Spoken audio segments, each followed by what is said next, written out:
Ustadz, minjam duit di bank lalu diberikan ke masjid, apakah pahala orang yang berinfak? Masjid kalau ada orang bawa duit, tak usah tanya-tanya duit ini dari mana, ambil aja.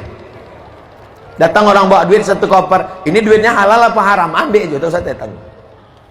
Adapun orang yang membawa duit ke masjid, kalau dia bawa duit hasil judi, duit hasil dukun, duit hasil pawang, duit hasil riba, maka dia tak dapat pahala. Mana dalilnya? Innallaha thayyibun la yaqbalu illa thayyiban.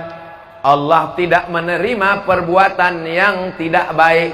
Wa anfiqu, berinfaklah, min thayyibat, yang baik-baik saja. Yang tak baik tak diterima Allah Subhanahu wa taala. Kau sedang apa? Mencuci. Ibu sedang apa? Mencuci.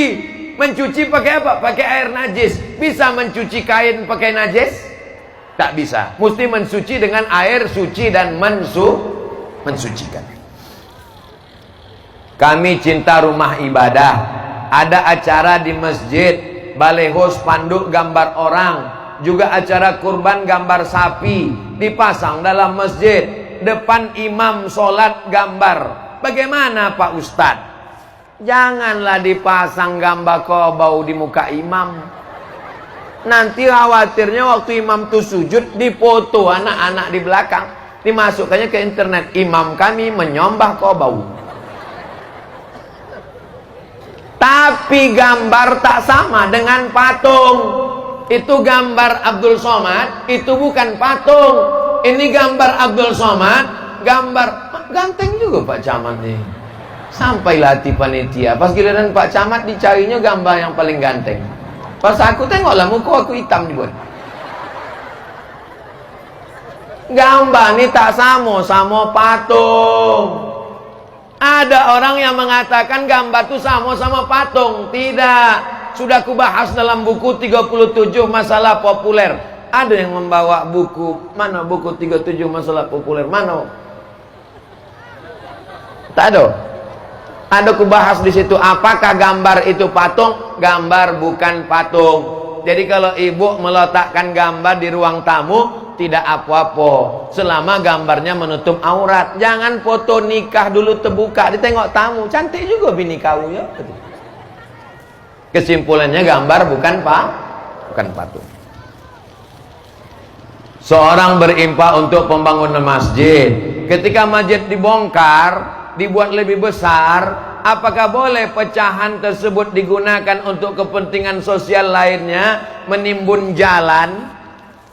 Syarat wakaf tak boleh hilang. Kalau hilang namanya infak.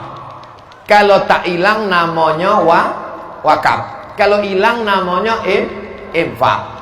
Apakah mengasih lilin disebut dengan wakaf? Enggak. Karena lilin waktu dibakar hilang.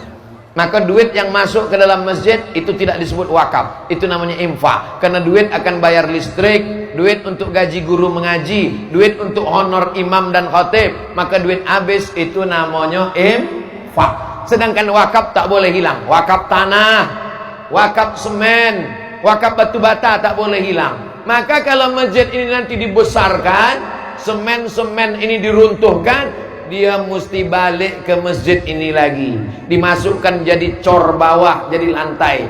Kalaupun ada yang dijual, berapa harga jualnya? 500.000. Duit 500.000 itu dibelikan lagi ke semen untuk masjid, barulah dia disebut dengan wakaf. Wakaf tak boleh dialihkan.